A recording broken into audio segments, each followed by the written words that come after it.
Tailoring చేసే వాళ్ళకు చాలా వరకు ఎవరికి ఎంత పని చేసినా బరకత్ ఉండదన్నమాట. అంటే డబ్బు మిగలదు. అందుకని అందరికీ ఎంత కష్టపడినా రేయింబవళ్ళు కష్టపడినా ఇట్లా ఉంటుంది పరిస్థితి.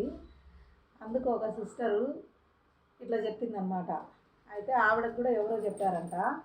అందుకు కారణము బరకతి ఉండకపోవడానికి కారణము ఈ కత్తెర అంట. ఈ కత్తెర కట్ చేసినట్టే మన డబ్బులు కూడా కట్ అయిపోతాయంట. అట్లా అంట. కానీ ఈ కత్తెర లేనిది ఏ పని నడవదు టైలరింగ్ చేసే వాళ్ళకు. బట్టలు కట్ చేయాలంటే కత్తెర కావాలి. కత్తెరతో కట్ చేయండి బట్టలు కుట్టలేము. కుట్టాలంటే కత్తెరతో కట్ చేయాలి. కట్ చేస్తేనే కుట్టగలుగుతాం, కుట్టితేనే మీరు వేసుకోగలుగుతారు. ఇదండి సంగతి. ఇవాల్టి వీడియో మీరే చెప్పండి. తప్పదు కదా. ఓకే ఫ్రెండ్స్, మా ఛానల్ సబ్స్క్రైబ్ చేయండి, లైక్ చేయండి.